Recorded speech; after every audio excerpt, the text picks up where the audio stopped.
एक कौवे की गरुड़ से दोस्ती हो गई। दोनों काफी समय साथ गुजारते थे। उनमें मित्रता इतनी गहरी हो गई थी कि आपस में कभी कोई बात नहीं छिपाते थे। एक दिन दोनों एक नदी के किनारे पेड़ पर बैठे बात कर रहे थे। तभी एक यमदूत उधर से गुजरा। वो कौवे को देखकर मुस्कुराया।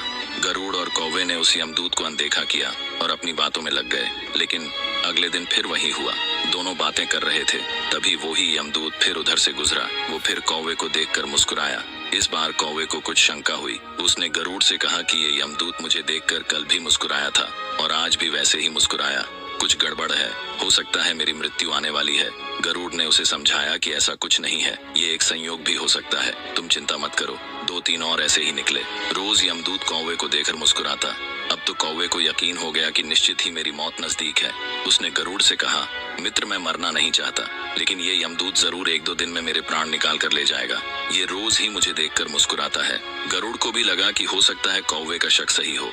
उसने कौवे को धैर्य बंधाया। गरुड़ ने कौवे से कहा, तुम चिंता मत करो मित्र, मैं तुम्हें यहाँ से इतनी दूर ले जाऊंगा कि ये यमदूत तुम्हें दिखाई ही ना दे।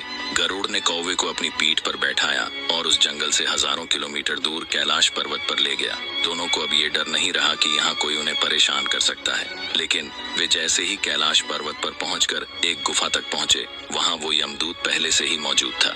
उसने कौवे को देखते ही उस पर पांच फेंककर उसके प्राण निकाल लिए। गरुड़ देखता रह गया। उसने यमदूत से पूछा, तुमने इसे मारा क्यों? यमदूत ने कहा कि इसकी मौत इसी समय लिखी थी, इसलिए इसके प्राण निकाल लिए। गरुड़ ने फिर पूछा, तो फिर तुम इसे देखकर उस जंगल में मुस्कुराते क्यों थे?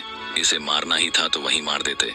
यमदूत ने जवाब दिया, इसकी मौत कैलाश पर्वत पर ही लिखी थी, लेकिन 4-5 दिन पहले इसे उस जंगल में देखकर मुझे ये आश्चर्य हो रहा था कि ये इतने कम समय में वहां पहुंचेगा कैसे, क्योंकि इसके पंख भी छोटे हैं और ये लंबी उड़ान भी नहीं भर सकता, तो हजारों योजन दूर कैलाश तक ये पहुंचेगा कैसा? यही सोचकर मैं रोज मुस्कुराकर गुजर जाया करता था, लेकिन भाग्य देखो, तुम इसके परम मित्र ही इसे यहाँ तक इतने कम समय में ले आए।